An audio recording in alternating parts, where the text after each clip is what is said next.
መውደድ ለማንም የለውም ከቶ በማንም ዘንድ ዓለምን ሊፈውስ ቀኙን የሰደደ። ሰሙነ ሕማማት ማለት ምን ማለት ነው? ሰመነ ማለት ሳምንት አደረገ ማለት ነው። ይኸውም ከዕለተ ሆሳዕና ሰርክ እስከ ትንሣኤ ሌሊት ያለውን ጊዜና ቀናት የሚያመለክት ነው። ሐመ ማለት ታመመ ማለት ሲሆን ይህም የሰው ዘር ሁሉ ከዲያብሎስ ባርነት ነፃ ለማውጣት ጌታችን አምላካችን መድኃኒታችን ኢየሱስ ክርስቶስ በፍቃዱ የተቀበላቸውን ጽዋት መከራዎች የሚያስብ ነው።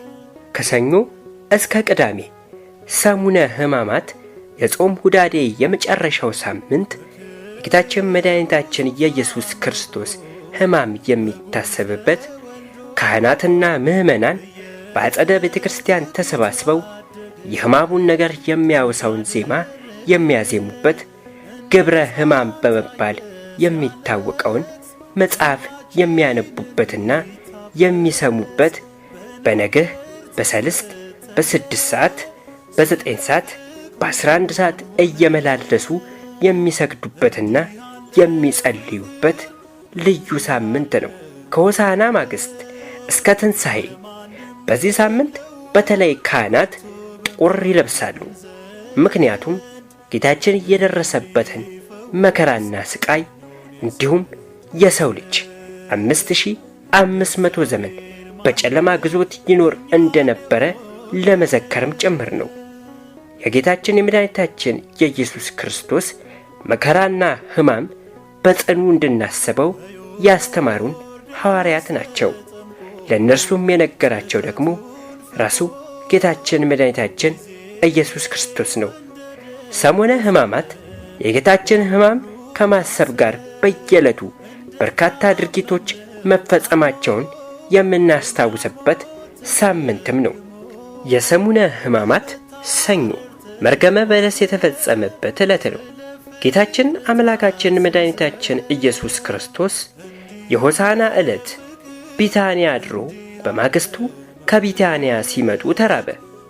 የማርቆስ ወንጌል ምዕራፍ 11 ከቁጥር 11 እስከ 12።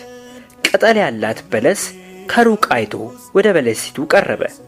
ነገር ግን ከቅጠል በቀር አንዳች ፍሬ አላገኘባትም። ካሁን ጀምሮ ማንም ካንቺ ፍሬ አይብላ ብሎ ረገማት። በለስ የተባለች ቤተ እስራኤል ናት። ፍሬ የተባለች ሃይማኖተ ምግባር ናት።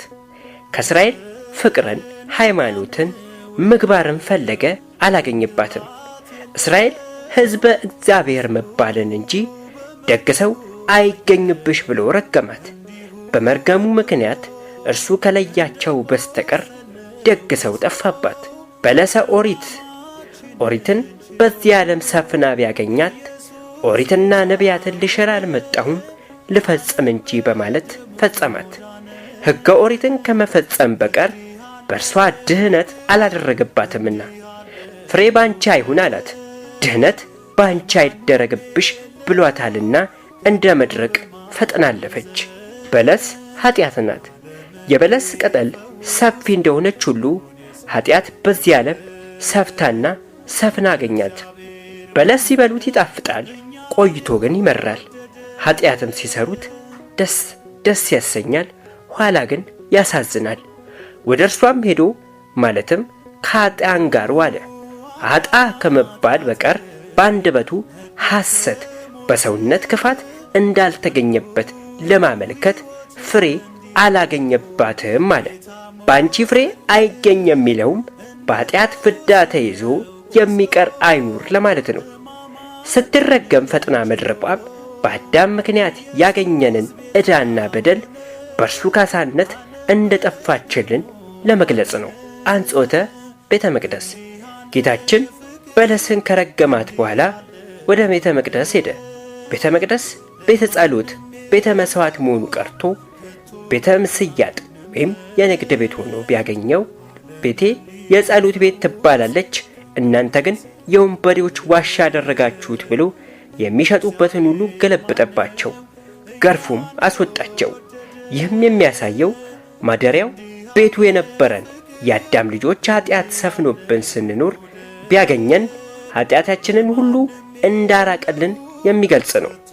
በዚህ በሰሙነ ሕማማት ካህናትና ምዕመናን በቤተ ክርስቲያን ተገኝተው ወዛቸው ጠብ እስኪል ድረስ በነግህ፣ በሰልስት፣ በስድስት ሰዓት፣ በተሰዓቱና በሰርክ መላልሰው ሲሰግዱና ሲጸልዩ ሰነብታሉ። ዕለተ ስሉስ ማክሰኞ። በዚህ ዕለት ጌታችን መድኃኒታችን ኢየሱስ ክርስቶስ ስለ ሥልጣኑ ተጠይቋል። ይህ ቀን ጌታችን ሰኞ በተናገረውና ባደረገው ላይ አይሁድ ጥያቄ ያቀረቡበት እርሱም መልስ በመስጠት ያስተማረበት ዕለት ነው። በዚህም ምክንያት የጥያቄና የትምህርት ቀን በመባል ይታወቃል። በዚህም መነሻነት በቤተ መቅደስ ውስጥ ረጅም ትምህርት አስተምሯል። ጥያቄውም ጌታ ባደረገው አንጾተ ቤተ መቅደስ ምክንያት ለጸሐፍት ፈሪሳውያን፣ ይኸውም ትምህርትን ማስተማር፣ ተአምራት ማድረግ፣ ገበያ መፍታትን በምን ሥልጣን ታደርጋለህ? ይህንስ ሥልጣን ማን ሰጠህ? የሚል ነበር። የማቴዎስ ወንጌል ምዕራፍ 21 ከቁጥር 23 እስከ 27። ኢየሱስም መልሶ እኔ ደግሞ አንዲት ነገር እጠይቃችኋለሁ፣ እናንተም ያችን ብትነግሩኝ እኔ ደግሞ እነዚህን በምን ሥልጣን እንዳደርግ እነግራችኋለሁ። የዮሐንስ ጥምቀት ከወዴት ነበረች? ከሰማይ ወይስ ከሰው አላቸው። እነርሱም እርስ በርሳቸው ሲነጋገሩ ከሰማይ ብንል አንኪያስ ስለምን አላመናችሁበት ይለናል፣ ከሰው ግን ብንል ዮሐንስ ሁሉን እንደ ነቢይ ያዩታልና ሕዝቡን እንፈራለን አሉ። ለኢየሱስም መልሰው አናውቅም አሉት። እርሱም ደግሞ እኔም በምን ሥልጣን እነዚህን እንዳደርግ አልነግራችሁም አላቸው። ነገር ግን ምን ይመስላችኋል? አንድ ሰው 2 ልጆች ነበሩት። ወደ አንደኛው ቀርቦ ልጄ ሆይ ዛሬ ሂድና በወይኔ አትክልት ሥራ አለው። እርሱም መልሶ አልወድም አለ። ኋላ ግን ተጽናናና ሄደ። ወደ ሁለተኛውም ቀርቦ እንዲሁ አለው። እርሱም መልሶ እሺ ጌታዬ አለ። ነገር ግን አልሄደም። ከሁለቱ የአባቱን ፍቃድ ያደረገ ማን ነው? ፊተኛው አሉት። ኢየሱስ እንዲህ አላቸው፣ እውነት እላችኋለሁ ቀራጮችና ጋለሞቶች ወደ እግዚአብሔር መንግሥት በመግባት ይቀድሟቸዋል። ዮሐንስ በጽድቅ መንገድ መጥቶላችሁ ነበርና አላመናችሁበትም፣ ቀራጮችና ጋለሞቶች ግን አመኑበት። እናንተም ይህን አይታችሁ ታምኑበት ዘንድ በኋላ ንስሐ አልገባችሁም። ረቡዕ ምክረ አይሁድ ይባላል። ምክንያቱም የአይሁድ ሊቀ ካህናት ጌታን እንዴት መያዝ እንደሚገባቸው ምክር ያጠናቀቁበት ቀን ነውና። በዚህ ምክራቸው ላይ በጣም ጭንቀት ነበረ። ምክንያቱም ወቅቱ አይሁድ የፋሲካ በዓላቸውን የሚያከብሩበት ቀን የተቃረበ በመሆኑ ብዙም ሕዝብ በጌታችን ትምህርት የተማረከ ታምራቱን የሚያደንቅ ስለነበረ ሁካታ እንዳይፈጠር ነው። በዚህ ጭንቀት ሳሉ ከደቀ መዛሙርቱ አንዱ የአስቆሮቱ ይሁዳ በመካከላቸው በመገኘት የምክራቸው ተባባሪ ሆኖ ጭንቀታቸውን አስወገደላቸው።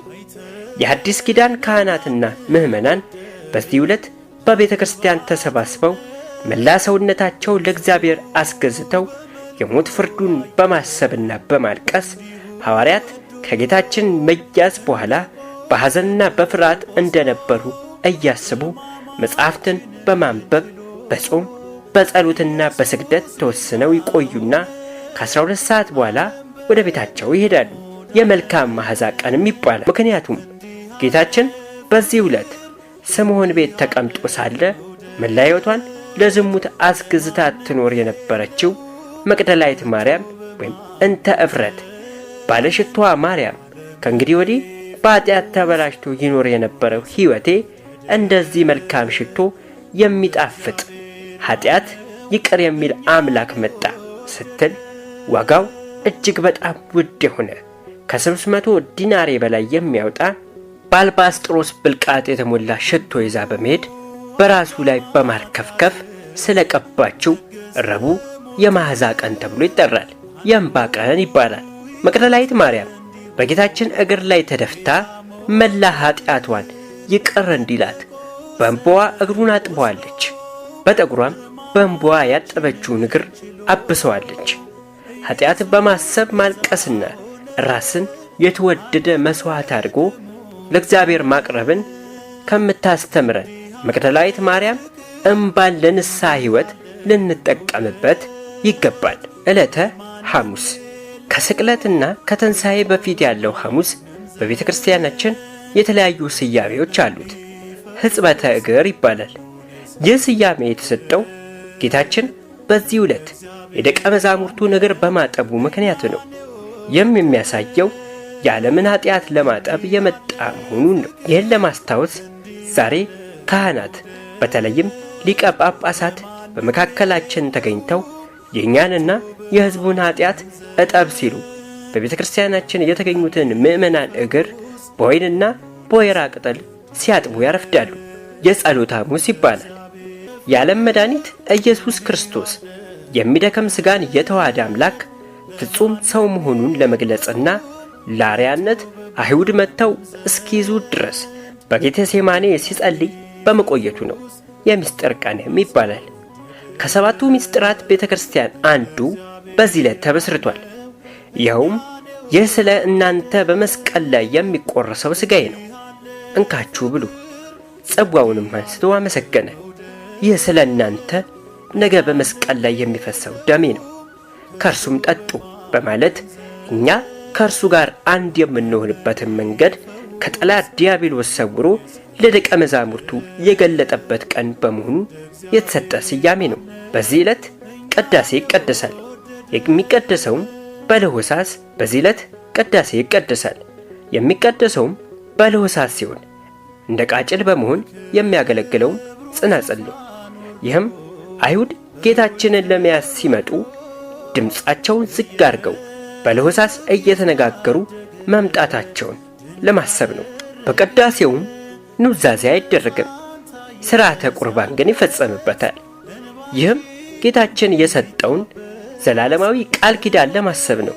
በዚህ ዕለት ክርስቲያን የሆነ ሁሉ በንስሐ ታጥቦ ተዘጋጅቶ ቅዱስ ሥጋውንና ክቡር ደሙን መቀበል ይኖርበታል። የሐዲስ ኪዳን ሐሙስ ይባላል። ምክንያቱም መሥዋዕተ ኦሪት ማለትም በእንስሳ ደም የሚቀርበው መሥዋዕት ማብቃቱን ገልጦ ለድኅነት ዓለም ራሱን የተወደደ መሥዋዕት አድርጎ ያቀረበበት ዕለት በመሆኑ ነው። ይህ ጽዋ ስለ እናንተ የሚፈሰው ደም የሚሆነው የአዲስ ኪዳን ነው፣ ከእርሱም ጠጡ በማለቱ ይታወቃል። ጌታችን መድኃኒታችን ኢየሱስ ክርስቶስ ለአዳምና ለልጆቹ ሁሉ ዘላለማዊ ቃል ኪዳን በራሱ ደም የፈጸመበት ዕለት መሆኑን በማሰብ የቃል ኪዳኑ ፈጻሚዎች፣ ጠባቂዎች መሆን እንደሚገባንም እንማራለን። የነጻነት ሐሙስ ይባላል። ለኃጢአትና ለዲያብሎስ ባሪያ ሆኖ መኖር ማብቃቱ የሰው ልጅ ያጣውን ክብር መልሶ ማግኘቱ የተረጋገጠበት ቀን ስለሆነ ነው። ራሱም ጌታችን መድኃኒታችን ኢየሱስ ክርስቶስ ስለ ሰው ልጅ ነጻነት ሲናገር ከእንግዲህ ወዲህ ባሮች አልላችሁም፣ ባሪያ ጌታው የሚያደርገውን አያውቅምና ወዳጆቼ ግን ብያቸዋለሁ በማለቱ ነው። የዮሐንስ ወንጌል ምዕራፍ 15 ከቁጥር 15 አረንጓዴው ሐሙስ በመባል ይታወቃል። ጌታችን መድኃኒታችን ኢየሱስ ክርስቶስ በአትክልት ቦታው ስለ ጸለየ። ጉልባን ከባቄላ ክክ ከስንዴ ወይም ከተፈተገ ገብስ ጋር አንድ ላይ ተቀላቅሎ የሚዘጋጅና የጸሎተ ሐሙስ ዕለት የሚበላ ንፍሮ ነው። በጸሎተ ሐሙስ በቤት ውስጥ ከሚፈጸሙ ተግባራት አንዱ ጉልባን ማዘጋጀት ነው። ጉልባን እስራኤላውያን ከግብፅ ባርነት ሲወጡ በችኮላ መጓዛቸውን የምናስታውስበት ከእስራኤላውያን የመጣ ትውፊታዊ ሥርዓት ነው። በሀገራችን ኢትዮጵያ አብዛኞቹ የትውፊት ክዋኔዎች የብሉይ ኪዳን መነሻ ስላላቸው ይህ ሥርዓት ዛሬም በኢትዮጵያውያን ምዕመናን ዘንድ ይከበራል። ጉልባን እስራኤላውያን ከባርነት በወጡ ጊዜ አቡተው ጋግረው መብላት አለመቻላቸውን ያስታውሰናል። በወቅቱ ያልቦካውን ሊጥ እየጋገሩ ቂጣ መመገብ፣ ንፍሮ ቀቀለው ስንቅ መያዝ የመንገድ ተግባራቸው ነበር። ይህንን ታሪክ ለማሰብም በሰሙነ ሕማማት በተለይም በጸሎተ ሐሙስ ቂጣና ጉልባን ይዘጋጃል። በጸሎተ ሐሙስ የሚዘጋጀው ጉልባንና ቂጣ ጨው በዛ ተደርጎ ይጨመርበታል። ይኸውም ጨው ውሃ እንደሚያስጠማ ሁሉ ጌታችንም በመከራ ወቅት ውሃ መጠማቱን ለማስታወስ ነው። ዕለተ ዓርብ ጌታችን መድኃኒታችን ኢየሱስ ክርስቶስ ለአዳምና ለልጆቹ ሁሉ ቤዛ ሆኖ በምልዕተ መስቀል ላይ ተሰቅሎ የዋለበት ዕለት ነውና የስቅለት ዓርብ ይባላል። መልካሙ ዓርብም ይባላል።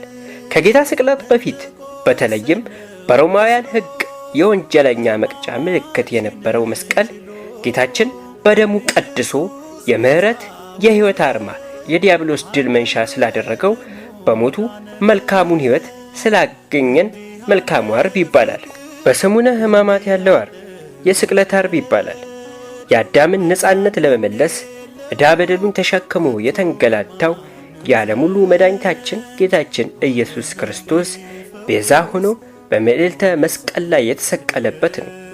ስቅለት ከ9 የጌታችን አብይ በዓላት አንዱ ሲሆን የጌታን የመከራውንና የሕማሙን ነገር የምናስታውስበት በመሆኑ የሚከበረውን በስግደት፣ በጾም፣ በጸሎት፣ በንባብ፣ በትምህርት ነው። ስግደቱም ከሰሞኑ ሁሉ የበለጠ ነው። በመሆኑም በስቅለተ ዓርብ መሪው ዕዝል ይመራል፣ ሕዝቡ ይከተላል። 4ቱ ወንጌላት ይነበባሉ። በየመሃሉ ወጸብዮ ተማክሩ ሊቀ ካህናት፣ ሊነጋም ሲል ሊቀ ካህናት ተማከሩ የሚለው ዜማ በመሪ በተመሪ በሕዝብ ተሰጥኦ ይከናወናል። ምንባቡም ስግደቱም ድጓውም እንዳለፈው ይቀጥላል። ይህም ቀኑ በሙሉ ሲከናወን ብሎ በ11 ሰዓት ካህናት በ4 ማዕዘን ቆመው እግዚኦታ ያደርሳሉ። ዕለቱን የሚያመለክቱ መዝሙራት ተመርጠው ይነበባሉ። ነሴቦ እየተባለ ቤተ መቅደሱን በመዞር በከበሮ፣ በጽናጽል በሕማሙ ያዳነን እግዚአብሔር ይመሰገናል። ሁደት የሚደረገው ስነ ስቅለቱን በመያዝ ነው። ምዕመናንም በሰሙነ ሕማማት የሰሩትን ኃጢአት እየተናዘዙ በካህናት አባቶች ንስሐ ይቀበላሉ። ካህናቱም በወይራ ቅጠል ትከሻቸውን እየጠበጠቡ ቀን ከሰገዱ ስግደት በተጨማሪ ሌላ ስግደት ያዟቸዋል። ጥብጣቤ ማለት ቸብ ቸብ ማድረግ ማለት ነው። ይኸውም በአንድ በኩል የክርስቶስ ግርፋት ተሳታፊዎች መሆናቸውን ለመግለጽ ሲሆን፣ በሌላ በኩል የተግሣጽ ምሳሌ ነው። ወይራ ጽሕኑ ነው፣ የተቀበለው መከራም ጽሕኑ ነው። እኛም ይህን መከራ ለመቀበል ዝግጁ ነን ለማለት ነው። ጥብጣብ የሚደረግለት ሰው በሕማማቱ ወቅት የፈጸመው በደል ወይም ኃጢአት ካለ ይህንኑ በመናገር አቅሙ ተመዝኖ የስግደት ቁጥር ከፍ እንዲል ይደረጋል። በታዘዘውም መሠረት ይፈጽማል። ሕዝበ ክርስቲያኑ በዕለተ ስቅለት ሲሰግድ፣ ሲጸልይ፣ ሲያነብ ከዋለ በኋላ በካህናት ኑዛዜ ወደ የቤቱ ይሰናበታል። መስቀል መሳለም የለም። የወንጀለኞች መቅጫ ምልክት የነበረው መስቀል ጌታ በደሙ ቀድሶ የምሕረት ምልክት፣ የሕያው አርማ፣ የዲያብሎስ ድል መንሻ አድርጎ የሰጠበትን የትንሣኤው ብርሃን እስክናይ ድረስ ከዓርብ ስግደት መልስ እስከ እሁድ የትንሣኤው ሌሊት ድረስ 2 ቀን የሚያከፍሉ ምዕመናን ምንም ሳይቀምሱ ያድራሉ።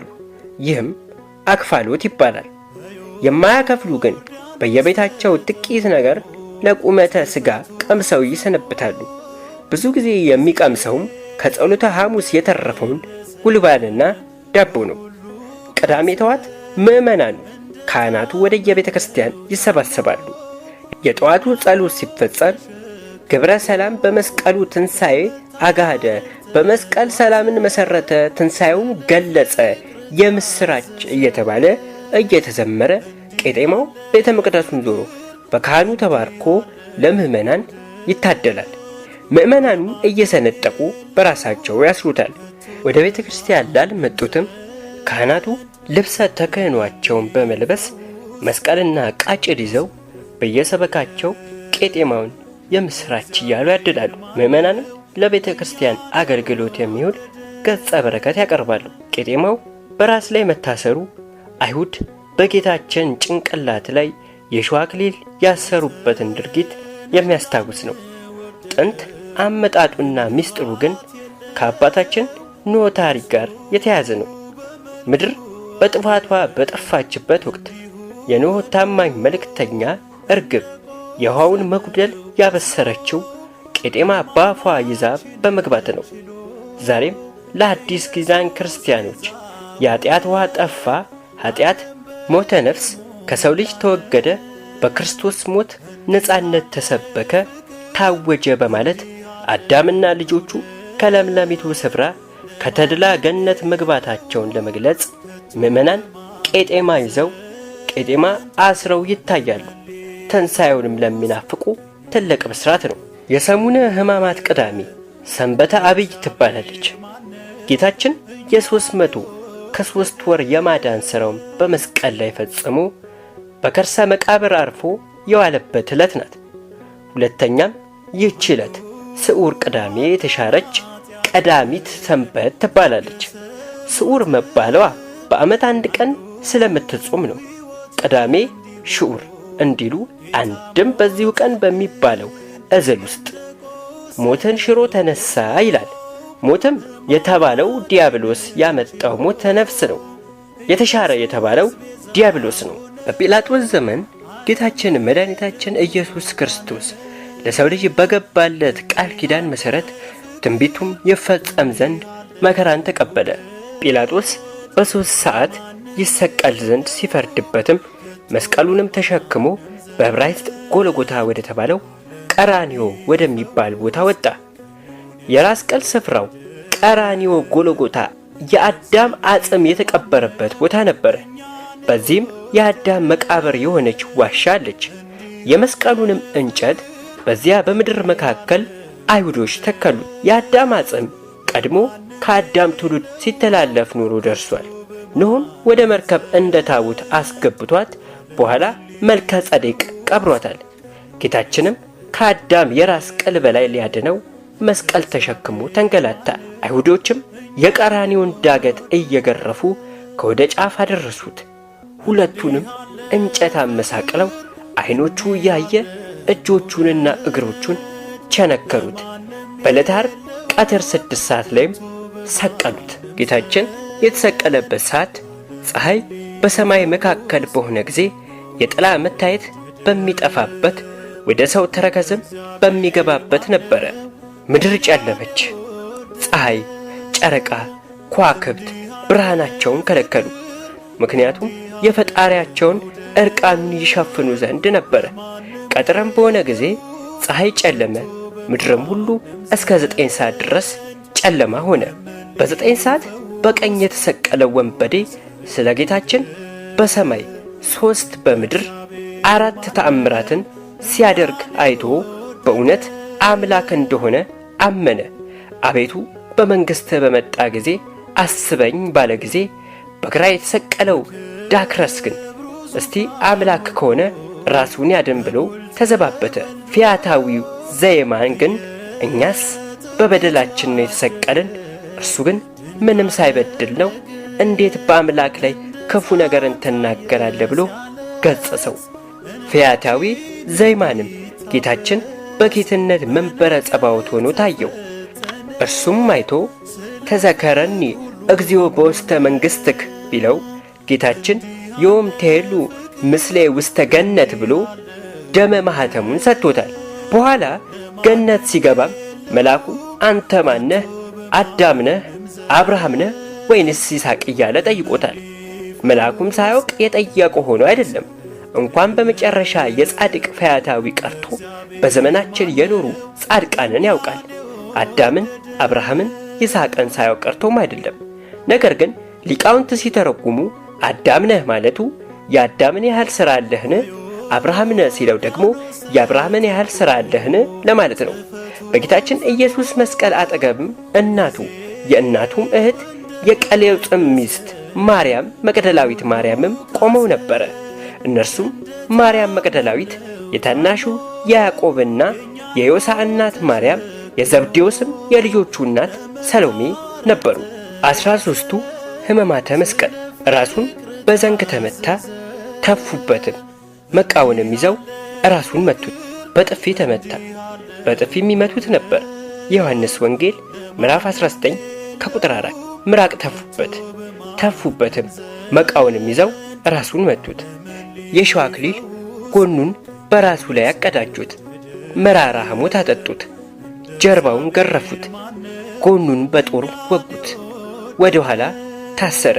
5ቱ ቀንዋተ መስቀል ችንጋሮች ሳዶር፣ አላዶር፣ ዳናት፣ አዴራና ራዶስ ይባላሉ። በመጽሐፈ ቅዳሴ እንደተጻፈውም ሁሉን የያዘውን ያዙት፣ ሁሉን የሚገዛውን አሰሩት፣ የሕያው አምላክን ልጅ አሰሩት፣ በቁጣ ጎተቱት፣ በፍቅር ተከተላቸው፣ በሚሸልቱት ፊት እንደማይናገር እንደ የዋህ በግ በኋላቸው እየተከተለ ወሰዱት። ሊቀ መላእክት በመፍራትና በመንቀጥቀጥ በፊቱ የሚቆሙለትን በአደባባይ አቆሙት። ኃጢአትን ይቅር የሚለውን ኃጢአተኛ አሉት። በፈራጆች ላይ በሚፈርደው በሱ ላይ ፈረዱበት። ለሱራፌል ዘውድ የሚያቀዳጀውን የእሾክ ዘውድ አቀዳጁት። ለኪሩቤል የግርማ ልብስ የሚያለብሳቸውን ቀይ ግምጃ ለበሱት።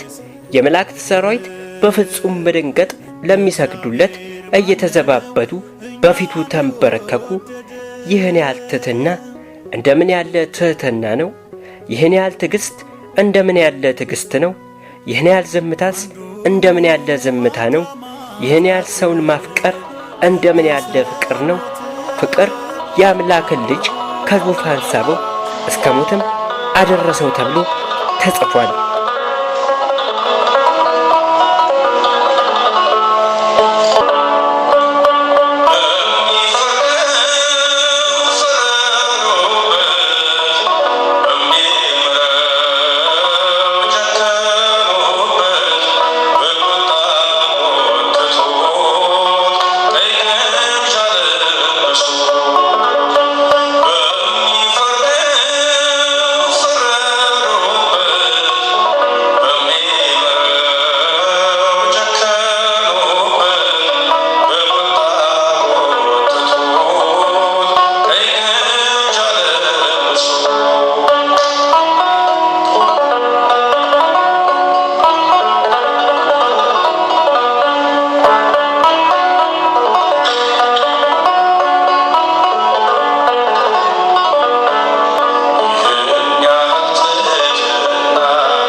ጌታችን የተቀበረበት ስፍራ ለተሰቀለበት ቦታ አቅራቢያ ነበር።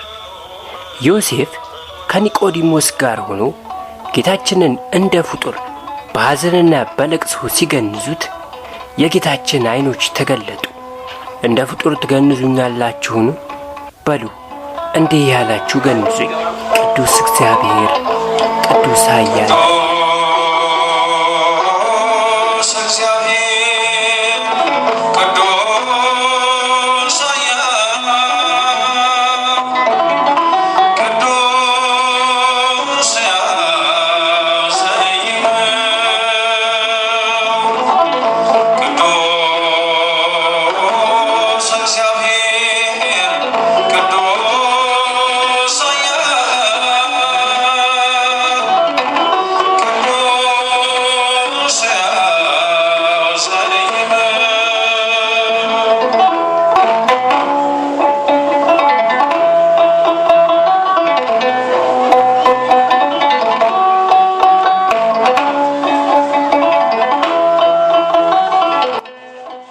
ጌታችን መድኃኒታችን ኢየሱስ ክርስቶስ ሞትን ድል አድርጎ ከተነሳ በኋላ ለ39 ቀናት ያህል ለሐዋርያቱ በተለያዩ ጊዜ እየተገለጠ ለአገልግሎት ሲያዘጋጃቸውና ስለ እግዚአብሔር መንግሥት ምስጢር ሲያስተምራቸው ከቆየ በኋላ በ30ኛው ቀን በሐዋርያቱ ፊት አድርጓል። የኢትዮጵያ ኦርቶዶክስ ተዋሕዶ ቤተ ክርስቲያን ከምታከብራቸው የጌታን አብይ ባህላት አንዱ ዕርገት ነው። ጌታችን ኢየሱስ ክርስቶስ በተነሳ በ30ኛው ቀን ወደ ሰማይ አረገ። ያረገበት ቦታ ቢታንያ አጠገብ የሚገኘው ደብረ ዘይት የሚባል ተራራ ነው። 11ዱ ሐዋርያትን እዚያ ድረስ ከወሰዳቸው በኋላ ባርኳቸው እያዩት አረገ። ደመና ከዓይናቸው ሰወረው። እግዚአብሔር አምላክ ሀገራችንን፣ ዓለማችንን ከክፉ ወረሽኝ ይታደግልን። ሰላምና ፍቅር ለሀገራችን ለዓለማችን ይሁን፣ አሜን። ለመላው የክርስትና እምነት ተከታዮች በሙሉ እንኳን ለጌታችን ለመድኃኒታችን የኢየሱስ ክርስቶስ የስቅለት በዓል በሰላም አደረሰን አደረሳችሁ። ወርዶ በጎል ተወልዶ በየጥቂቱ አደገ ድንቅ አደረገ። እንደ ሕፃን ታየ ሲያለቅስ እንባችን እንዲታበስ በነገር ተፈተነ ስለ ፍቅር ሁሉን ሆነ። እንዲህ ያለ ፍቅር እንዲህ ያለ መውደድ ለማንም የለውም ከቶ በማንም ዘንድ። ዓለምን ሊፈውስ ቀኙን የሰደደ እንደ እግዚአብሔር ማነው እኛን የወደደ?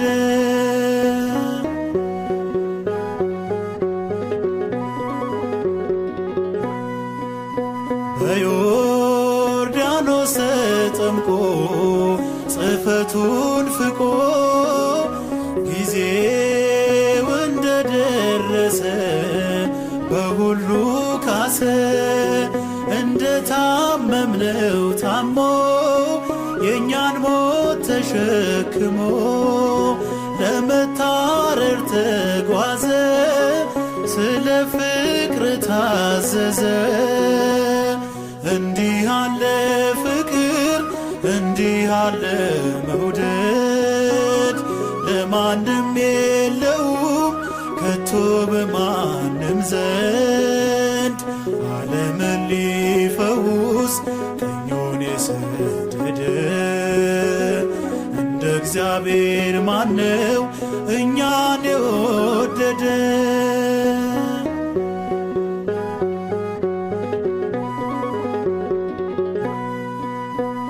አይተን እንዳንወደው ደምግባት የለው እርሱ በመልኩ አየን እንዲሁ ወዶን። እንደ ቆሰልነው ቆስሎ ሕማማችንን ችሎ ኢየሱስ ቤዛ ሆነ ዓለም በደሙ ዳነ።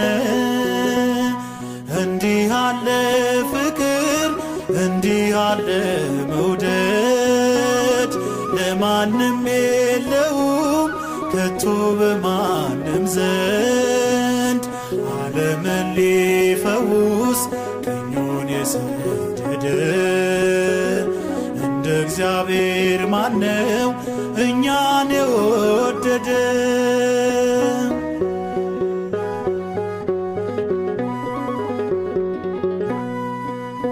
አንዱ አዳም ኃጢአት ነገሰ ሞት አንዱ ሕይወት እንዲሆን ጌታ ሞተልን። እንደ ቆሰልነው ቆስሎ ሕማማችንን ችሎ ኢየሱስ ቤዛ ሆነ ዓለም በደሙ ዳነ። እንዲህ ያለ ፍቅር እንዲህ ያለ መውደድ ለማንም የለውም ከቶ በማንም ዘንድ። ዓለምን ሊፈውስ ቀኙን የሰደደ እንደ እግዚአብሔር ማነው እኛን የወደደ? እንዲህ ያለ ፍቅር እንዲህ ያለ መውደድ ለማንም የለውም ከቶ በማንም ዘንድ። ዓለምን ሊፈውስ ቀኙን የሰደደ እንደ እግዚአብሔር ማነው እኛን የወደደ?